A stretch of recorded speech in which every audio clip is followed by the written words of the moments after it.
My husband was transferred overseas, and right away, my sister-in-law took over our home. She kicked me and my 2-year-old daughter out in the heavy rain. While we were shivering in a park, a cop told us to come to the station. Then something surprising happened. "Go away," said my sister-in-law, Greta, in a very unfriendly way. When my husband got a job overseas, Greta decided I couldn't stay in the house anymore. So my daughter and I had to leave. We didn't have anywhere else to go, so I went to the park with my 2-year-old daughter, feeling confused and lost about what to do next. Suddenly, police officers surrounded us. "Please come to the station," one of the officers said. It was raining heavily, and I was cold and shaking. I followed the officer to the police station. When I got there, someone I didn't expect was waiting for me. "My name's Emma, and I'm going to be 35 this year. I met my husband, Bob, at work, and after a year of dating, we got married. When we got married, I stopped working, and 2 years ago, our daughter, Lily, was born. Right now, I live with Bob, Lily, and my sister-in-law, Greta. We used to rent a place, but after Greta's husband passed away and she started having trouble with her knees, we decided to all live together and bought a new apartment. We thought about buying a house, but because Greta's knees aren't so good, we figured it would be better to live somewhere near public transportation. Buying an apartment was cheaper than a house back then, and it has an elevator, which makes things easier for us. Greta also liked the idea of the apartment, so we put some money down and got a loan that will pay off over 35 years. Bob's job often involves traveling or moving to different places. But after we bought the house, we were told he wouldn't have to relocate anytime soon. However, he still travels a lot for work, about once a week to other states. Having a 2-year-old daughter, I feel really stressed when Bob goes away on these trips. At first, Greta was helpful, but now she doesn't pitch in with taking care of Lily at all. Instead, she makes more work for me. For example, she leaves dirty dishes lying around after eating and doesn't even bother to rinse cooking utensils, which makes them really hard to clean later.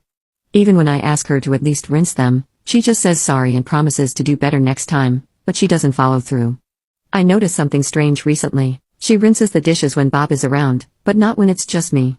At first, I thought it was okay since she sometimes rinsed them, but now I think she's doing it on purpose to make things difficult for me. It's not just about the dishes either. Sometimes, she'll ask if I need anything from the store, and when I say no, she'll later say she actually did need something after I've already come back. This happens a lot. Considering Greta's knee problems, I try my best to help her with moving around, but my willingness to assist has been decreasing over time. Greta's behavior started not long after we all started living together, and it's been happening for years now. When I talked to a friend about it, she said that it sounds like she's bullying me and suggested talking to Bob. I was worried that if I talked to Bob about it, Greta, who doesn't have any other family, might end up in a care facility. So I thought it might be best for me to just put up with it.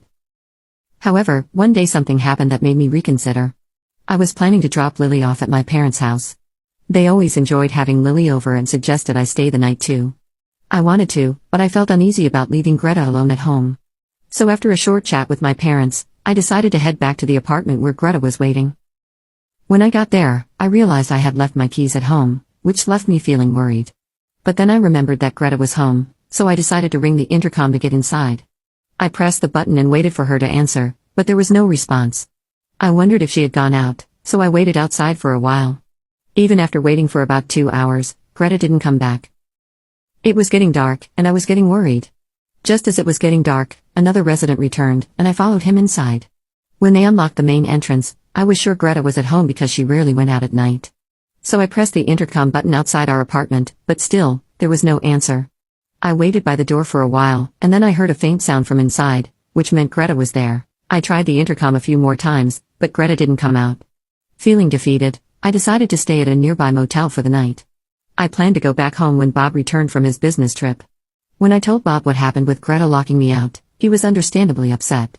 But Greta just brushed it off, saying she might not have heard me because of her age. I could tell she was smirking, though. I was relieved to be back inside and grabbed my keys to pick up Lily from my parents' house. After talking to my parents about what happened, they offered me comfort and told me I could always come back to stay with them if things got too tough. Their words brought tears to my eyes, but I quickly wiped them away before heading home with Lily. For a while, things were okay with Greta, but then, unexpectedly, Bob's transfer to another country became permanent. He asked me what I thought about it, but I couldn't give him an immediate answer considering the potential stress it could cause Lily. I decided it would be best for her and me to stay in the US. Soon after, we decided I and Lily would stay in the US while Bob went to Europe. He had to leave. He was worried about us, but but he was so busy with work that he didn't have much time to think about it. So it was just me, Lily, and Greta at home.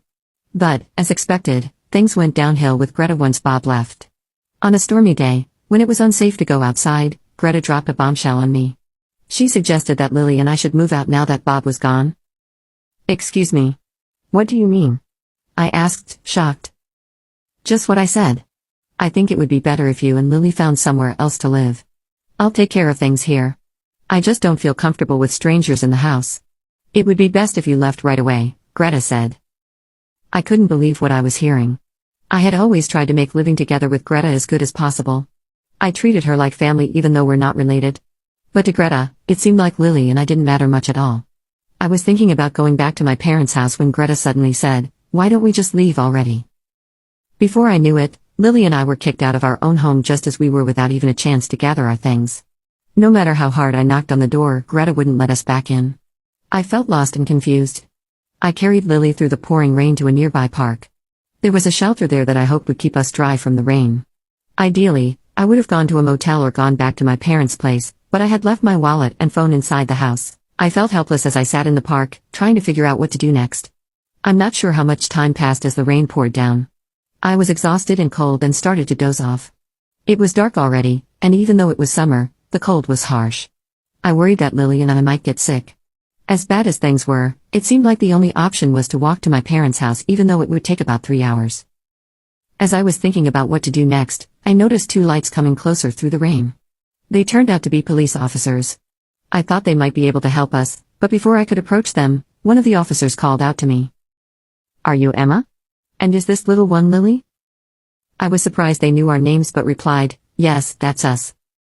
The officer said, "Please come to the station with us." I wondered why they wanted us to go to the police station if something was wrong.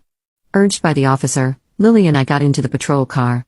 We were freezing from being out in the rain for so long, but the officers had brought big towels for us. "You might need these.